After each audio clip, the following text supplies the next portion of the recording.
Chino, our first question comes from the Punk Project. The new album sounds very good, and he says it sends out a lot of different moods. He has the feeling this album feels a lot more whole than the last three. Was this your intention? Did you keep this in mind while making the songs, or did you just make the songs and threw them together afterwards? We just made the songs, and they just came out good, and that's as simple as that, pretty much.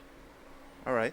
Well, how was the process of making the album quicker than with other albums? No, it took about a year and a half to make, but it wasn't like we were struggling to make music. It was that we were just making a bunch of music, and it was just trying to put it together in the best way.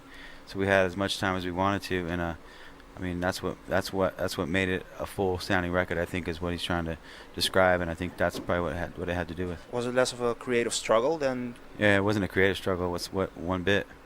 It was just creative fun and picking the best of the fun, putting it onto a record in record format. Frank says, "Yo, dudes, I'm a big fan of you guys, and I love your new album.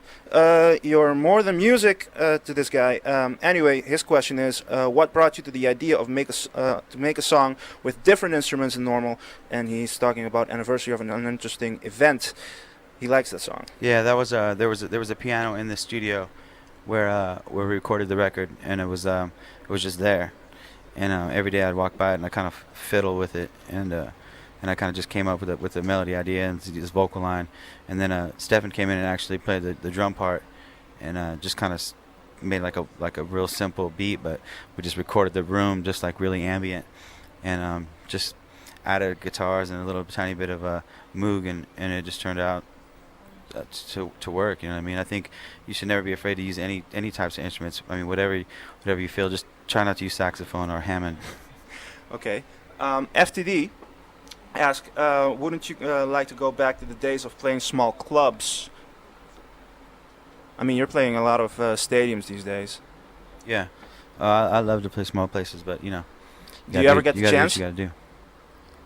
Do you ever get the chance? Do you get the opportunity to play small places? Yeah, I mean, we play small places a lot, but probably not as much as we'd like to. I mean, you know what I mean? Obviously, there's a bigger demand, so we got to play bigger shows.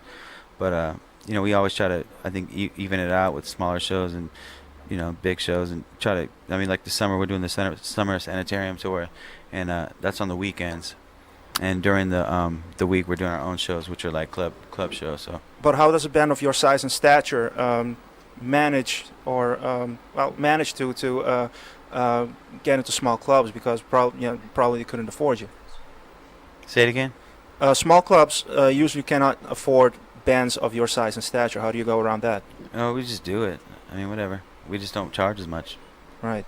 Wouter asks, I hope you had a great time at Pinkpop, which you seem to be having. I'm very happy. Right. How was the show?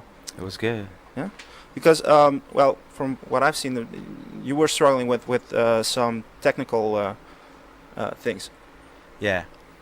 It wasn't a struggle though. It was a adventure.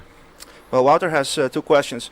First of all, what's the real story behind the Waldrock affair from a few years ago? I suppose you remember. He says, well, I wasn't there, but he says you were wasted, and you were, pretty much pissing everybody off. What happened? It's kind of a redundant story. I've told a million times. I figured people would have heard it by now, but it's kind of silly. But would you mind telling it again? I was what the fuck was I doing?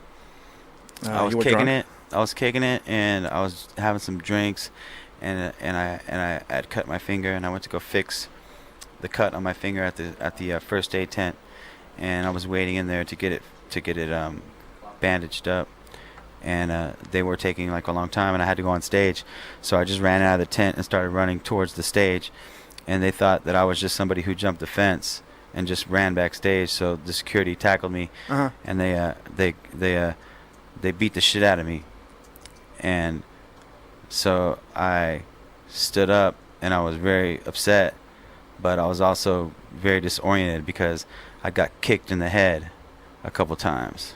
Oh. So then what happened? Then I went on stage upset, and I played a show, but I had a good time still, and that's what happened. You know what? We'll leave on a positive note with Walter's second question. What is, according to you, the best new metal band? You know, what about that term new metal first? Huh? That term new metal. What about it? Are you comfortable with it? I don't have to be comfortable with it because I'm not new metal, so I don't have to worry What about are it. you? Not new metal. Okay, but well, what's a good band now? What do you recommend? I recommend listening to country music.